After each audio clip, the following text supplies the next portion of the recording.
我同你講啊，好多人都唔知，原來三伏天飲四神湯真係比食咩都仲要好啊！用佢嚟煲翻個八餃湯呢，就最正噶啦。老人家傳落嚟都有話嘅，一夾勝九雞啊嘛。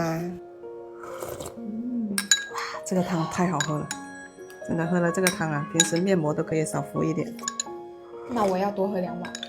哇，好清甜。今日呢喺市場啊買咗一隻老新啲嘅八餃。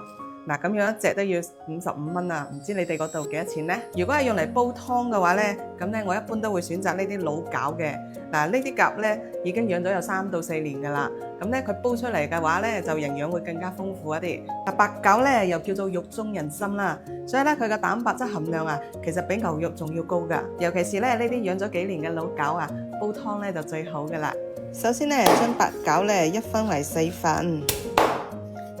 跟住放入個大碗嗰度先。其實八餃呢，佢比起雞肉啊、排骨啊呢啲腥味呢都比較重一啲嘅。而家呢就唔好急住飛水先。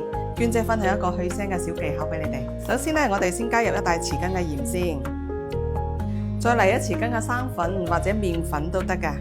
生粉呢，佢有好好嘅吸附性，油搓佢幾下之後呢，我哋再倒入清水，再用手去捽一捽佢。淡鹽水呢，佢唔單止可以快速咁樣將啲血水啊同埋啲邋遢嘢浸晒出嚟，而且咧可以令到啲肉質啊更加嫩滑一啲㗎。跟住我哋再用清水清洗多2次。嗱，三伏天咧就快到啦喎。咁咧平時如果屋企有老人家同小朋友㗎，容易出汗啊，同埋夜晚瞓又瞓唔好嘅咧，咁呢個湯咧你就要收藏好嚟啦。跟住準備一個瓦煲，放入洗乾淨嘅八餃。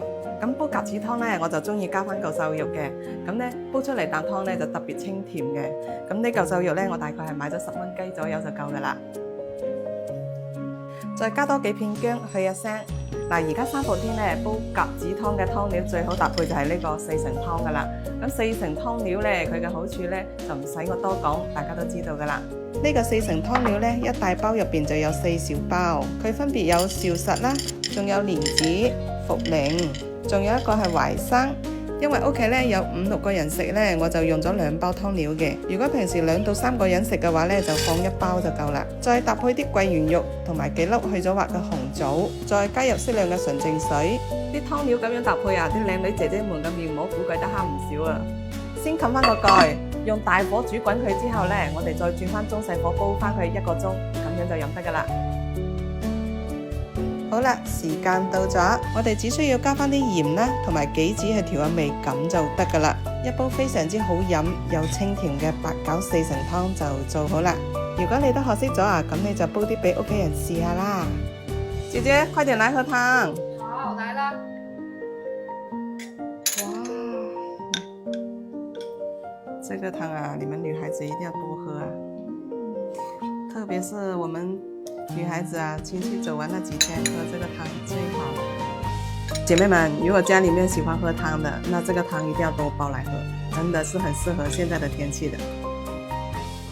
感覺喝了好潤啊，好舒服啊。